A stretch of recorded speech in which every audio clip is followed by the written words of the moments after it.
विद्यार्थी भाइ बहिनीहरु नमस्कार। आजको लेसनमा हामी केही हाइड्रोकार्बन्सहरुको बारेमा कुरा गर्छौं। सम बेसिक हाइड्रोकार्बन्स को एक्जाम्पलहरु र एक्जाममा त्यसमा कसरी क्वेशन सोध्छ भन्ने कुराको बारेमा पनि हामी अध्ययन गर्नेछौं। यो भन्दा अगाडि हामीले कार्बन एन्ड कम्पाउन्ड हाइड्रोकार्बनको इन्ट्रोडक्सन, नोमेनक्लेचर देखि लिएर स्ट्रक्चरल फर्मुलाहरु सबै स्टडी गरिसकेका छौं। यदि तपाईहरुले त्यो लेसन स्टडी गर्न चाहनुहुन्छ भने यतापट्टि प्लेलिस्टमा गएर चेक आउट गर्न सक्नुहुनेछ। So let's begin today's class. So फर्स्टमा केही बेसिक हाइड्रोकार्बन जान्नु भन्दा अगाडि फर्स्ट हाइड्रोकार्बन भनेको मिथेन भनिन्छ। मिथेनको मोलिकुलर फर्मुला तपाईहरुलाई थाहा छ, त्यसको स्ट्रक्चरल फर्मुला पनि तपाईहरुलाई थाहा छ। थाहा छैन भने पनि यतापट्टि हेर्दै गर्नु होला अथवा बनाउने कोशिश पनि गर्नु होला। मिथेनको मोलिकुलर फर्मुला CH4, बीचमा एउटा कार्बन र चारवटा चाहिँ हाइड्रोजन, चारवटा डाइरेक्सनमा एउटा सिंगल बोन्डले बनेको हुन्छ मिथेनको। यसबाट अब एक्जाममा चाहिँ क्वेशन कसरी सोध्छ भन्दा यो पार्टहरुबाट भन्दाखेरि केही रिजनिङ अथवा युसेसहरु जेनरली सोध्ने गर्छ। फर्स्ट भनेको मिथेनलाई चाहिँ हामी मार्स ग्यास भन्छौं। Why is methane called marsh gas भनेर एक्जाममा क्वेशन सोध्ने गर्छ। यो चाहिँ किन भन्दाखेरि मिथेन चाहिँ ओरिजिन कहाँ भयो त? हामीले नोमेनक्लेचरमा पढेको छौं, ओरिजिनको आधारमा नाम दिने गरिन्छ कमन सिस्टममा। त्यो अनुसार चाहिँ मिथेन चाहिँ मार्स ग्यास हो किनभने यो मार्सी एरिया स्वाम्प्सतिर पाउने गरिन्छ, नेचुरली त्यतातिर अकर हुने भएको कारणले यसलाई मार्स ग्यास भनिन्छ। So methane is called marsh gas because it is naturally occurring in swamps places or marshy places भनेर तपाईले लेख्नु पर्ने हुन्छ। What are the uses of methane भनेर त्यसरी सोध्ने गर्छ।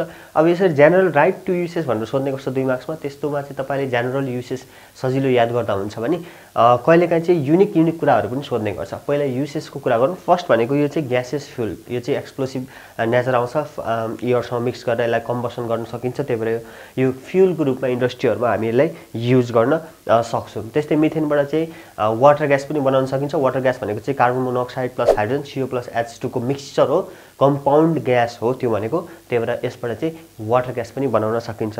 अब युनिक कुरा चाहिँ के भने it is used in the manufacture of various other hydrocarbons. अब हाइड्रोकार्बन्स के भन्दाखेरि मिथाइल क्लोराइड CH3Cl, त्यस्तै क्लोरोफर्म CHCl3, त्यस्तै carbon tetrachloride CCl4, फर्मल्डिहाइड HCHO, methyl alcohol CH3OH। So यो हाइड्रोकार्बन पनि बनाउन सकिन्छ।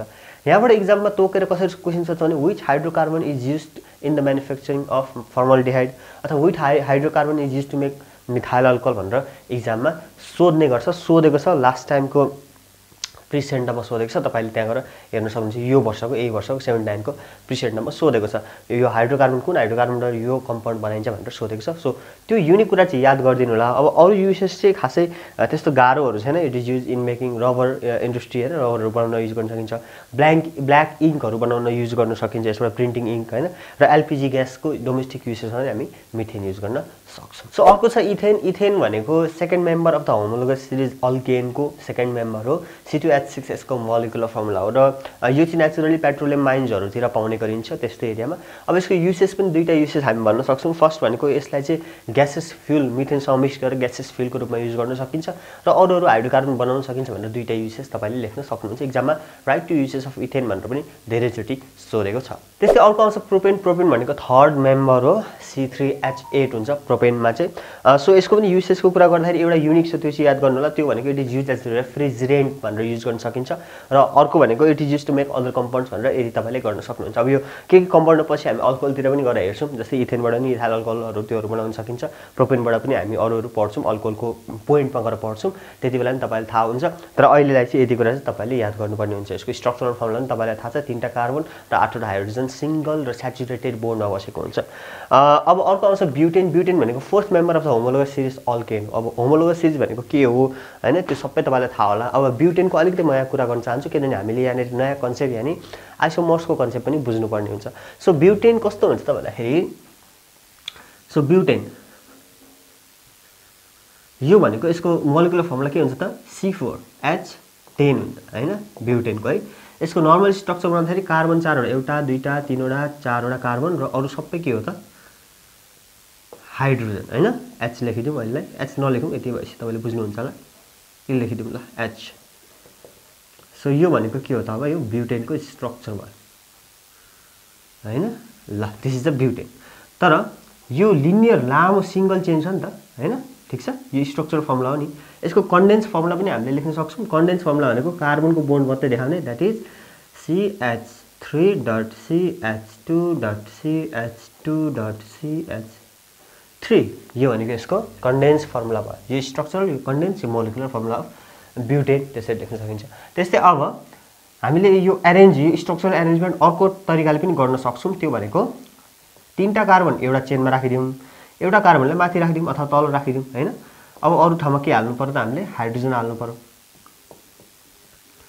सो हाइड्रोजन फिल गरौँ 5 6 7 8 9 10 यस्तो भयो यो पनि ब्युटेन नै हो गर्नु भने 1 2 3 4 वटा कार्बन छ र 10 वटा हाइड्रोजन छ C4H10 भनेको ब्युटेन नै हो अब यसको कन्डेन्स फर्ममा पनि लेख्न सकिन्छ हामीले CH3.CH.CH3 माथिपट्टि के छ CH3 यस्तो छ हैन सो यो पनि के हो त ब्युटेन नै हो तर मोलिकुलर फर्मुला ब्युटेन छ स्ट्रक्चर त डिफरेन्ट छ एउटा लिनियर चेन छ एउटा ब्रान्च चेन छ यहाँ हैन त यो त हागिएको छ यहाँबाट एउटा कार्बन दुईटा कार्बन तीनटा कार्बन भयो अब चारटा कार्बन त यता माथि छ यानी यहाँबाट सेकेन्ड कार्बनबाट यो हाँगा भएको छ सो यसरी हागिएको पनि हुन सक्छ ठीक छ सो यो दुईटा स्ट्रक्चर त डिफरेन्ट भयो मोलिकुलर फर्मुला सेम भए पनि स्ट्रक्चर र फर्मुला के भयो त डिफरेन्ट भयो सो यो एक अर्कालाई हामी अब सेम कम्पाउन्ड जस्तो भन्नु मिल्दैन कि यो सेम मोलिकुलर फर्मुला हैन यिनीहरुले अलिकति डिफरेन्ट प्रपर्टी देखाउन सक्छ सो यो भएको कारणले यो दुईटा के हो त यिनीहरुले हामी आइसोमर्स भन्छौं र हाइड्रोकार्बनले आइसोमरिजम यो प्रपर्टीलाई चाहिँ आइसोमरिजम भन्छ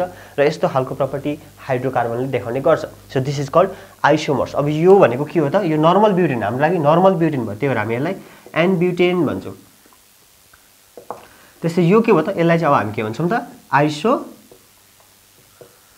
ब्युटेन मैले कतिपय किताबहरुमा मिस्टेक पनि भेटेको छु यो लिनियर चेन हुनुपर्छ यो ब्रान्च हुनु पर्यो के यहाँबाट लिनियर यो सिंगल चेन भयो भने चाहिँ मिल्दैन जस्तै यहाँ सिंगल चेन छ नि यो नर्मल भयो सिंगल चेन नै माथि गयो भने पनि त्यो हागे पनि त्यो के भयो त नर्मल नै हुन्छ सिंगल चेन ब्रान्च आएपछि सिंगल ब्रान्च माथिबाट आयो भने त्यो के भयो त आइसो भयो त्यो कुरालाई ध्यान दिनु होला कतिपय किताबहरुमा मिस्टेक पनि मैले भेटेको छु so this two are isomer of each other different forms of different structural form of same molecular formula त्यसलाई के भन्छौं हामी आइसोमर्स भनेर भन्छौं so what are isomers isomers in hydrocarbon भने के हो त the isomers in hydrocarbons are the hydrocarbons which have the same molecular formula but different structural formula त्यो चाहिँ के हो त आइसोमरिजम यो के हो त फोर्थमा अब ब्युटेनको एउटा मेन युसेसहरु चाहिँ अब धेरै छन् अरु पनि तर मेन एउटा तपाईले एक्जाममा थाहा हुनुपर्ने भनेको यसबाट चाहिँ हामी एलपीजी ग्यास बनाउन सक्छौं so butane is used as a LPG gas is used in LPG gas as a mixture with methane सँग पनि युज गर्न सकिन्छ अथवा ब्युटेन र आइसोब्युटेनहरुको मिक्सचरबाट पनि एलपीजी ग्यास चाहिँ लिक्विड पेट्रोलियम ग्यास चाहिँ बनाएको हुन्छ सो त्यो युसेस चाहिँ नबिर्सिनु होला